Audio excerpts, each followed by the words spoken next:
안녕하십니까. 4월 9일 금요일 날을 맞이하여 통계의 오류 발표를 맡게 된 이수민, 임은정입니다. 본격적으로 금융위의 증진을 위해 통계적 오류에 대해 알아보겠습니다. 일단 가장 기본이 되는 목차로는 첫 번째, 통계적 오류의 정의, 두 번째, 통계적 오류의 종류, 세 번째, 통계적 오류의 사례, 마지막으로는 통계적 오류를 피하는 방법, 이렇게 총 4가지가 있습니다. 먼저 통계적 오류란 데이터를 분석할 때 잘못된 결론을 내리는 실수를 의미합니다. 이러한 통계적 오류는 총 2가지를 의미할 수 있는데요. 첫 번째로는 제1종 오류가 있습니다. 제1종 오류란 실제로는 차이가 없는데 차이가 있다 라고 잘못 결론을 내린 오류입니다. 두 번째로는 제1종 오류와는 반대되는 의미를 지니고 있는 제2종 오류를 의미하고 있습니다. 통계적 오류로는 보시다시피 총 6가지가 있습니다. 먼저 대표서 전략이란 보통 우리는 표본의 크기에 관계없이 모집단과 유사하게 기대하거나 표본을 추출하는 과정이 무작위성을 반영하기를 기대합니다. 이렇게 설명드리면 이해하기 어려우시겠죠? 예를 들어 보겠습니다. 우리 성남여자고등학교에는 야구를 좋아하는 학생들이 많은데요. 야구에는 타율이 3분의 1이라고 얘기하면 3번 중 반드시 한 번은 안타를 칠 것으로 예상하는 경향이 있습니다. 다음으로는 정보의 이용 가능성 전략에 대해 알아보겠습니다. 정보의 이용 가능성 전략이란 우리는 개인적으로 이용할 수 있는 정보에 영향을 많이 받습니다. 예를 들어 최근에 교통사고를 목격한 사람들은 그렇지 않은 사람들보다 교통사고가 일어날 확률을 훨씬 높게 추측하는 경향이 있습니다. 세 번째로는 조정과 고정의 전략입니다. 우리는 초기값에 따라서 다른 결과를 나타내는 경향이 있습니다. 여러분, 이 식의 결과값은 몇이라고 예상되시나요? 일반적으로 사람들은 이 식의 결과값을 평균 2250이라고 대답하였습니다. 반대로 이 식의 결과값은 몇이라고 예상되시나요? 아까와는 다르게 사람들은 이 식을 평균 510이라고 대답하였습니다. 곱하는 순서만 다를 뿐 결과값은 모두 4320입니다. 이는 초기값을 어떻게 정했냐에 따라 값을 다르게 추측하는 경향이 있다는 것을 의미합니다.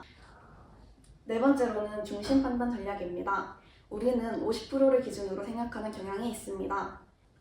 50%를 기준으로 그보다 높으면 반드시 올 것이라고, 그보다 낮으면 반드시 일어나지 않을 것이라고 생각하는 것을 의미합니다. 다섯 번째는 심슨의 역설입니다. 우리는 부분들의 평균이 크면 전체의 평균이 크다고 착각합니다. 예를 들어 A 학과에 지원한 여학생과 남학생의 합격률을 비교해보면 남학생의 합격률이 더 높습니다. 그러나 대학 전체를 보면 여학생의 합격률이 남학생보다 높은 것을 확인하실 수 있습니다. 마지막으로는 확률 계산의 오류입니다. 우리는 연속적인 기회는 부가적이라고 생각하는 경향이 있습니다. 이렇게 연속적인 기회를 부가적으로 생각하는 것의 차이는 작아 보이지만 계속 반복되는 시행에서는 큰 차이를 불러일으킬 수 있습니다. 그렇다면 이러한 오류가 어떻게 발생하는지 몇 가지 사례를 통해 알아보겠습니다. 첫 번째로는 착공계 제출 후에도 공사가 지연된 사례입니다.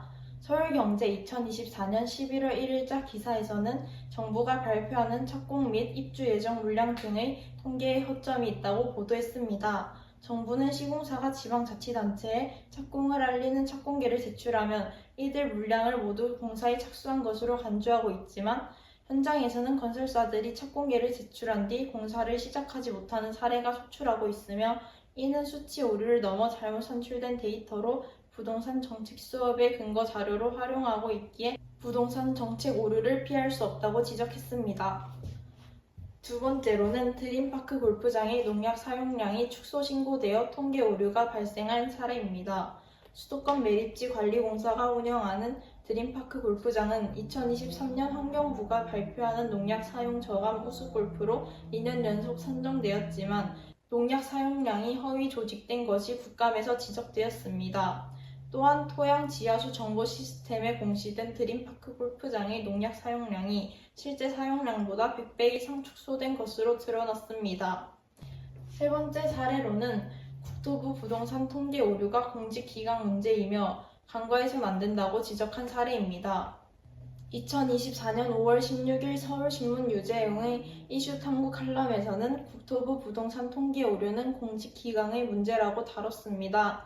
언론에서 잠시 문제 제기가 있었지만 워낙 뜨거운 이슈가 많아 다시 잠잠해졌다며 이 문제는 그냥 넘어갈 이슈가 아니라고 언급했습니다.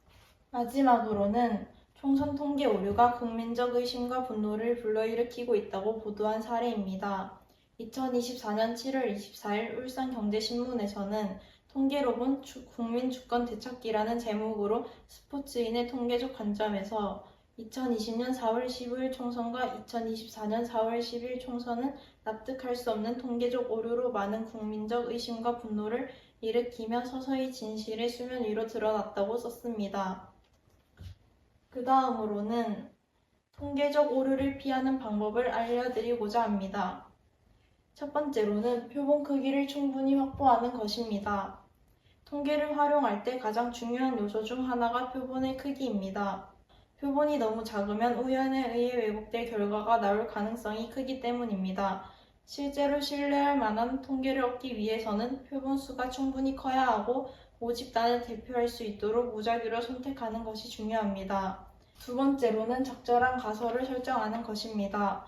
통계를 활용한 연구에서는 일반적으로 가설 점검을 통해 어떤 주장이 맞는지 판단합니다. 하지만 잘못된 가설을 설정하면 처음부터 오류에 빠질 가능성이 큽니다. 또한 연구자가 원하는 결과를 얻기 위해 편향된 가설을 설정하는 경우도 문제입니다. 세 번째로는 실험 설계의 정확성을 유지하는 것입니다. 통계적 오류를 피하기 위해서는 실험이나 조사 설계 단계에서부터 정확성을 유지하는 것이 중요합니다. 실험 설계가 부실하면 아무리 많은 데이터를 수집하더라도 신뢰할 수 없는 결과가 나올 수 있기 때문입니다. 이렇게 통계적 오류는 연구나 실험에서 자주 발생할 수 있지만 표본 크기를 충분히 확보하고 적절한 가설을 설정하며 실험 설계를 철저히 유지하는 것만으로도 상당 부분 예방할 수 있습니다.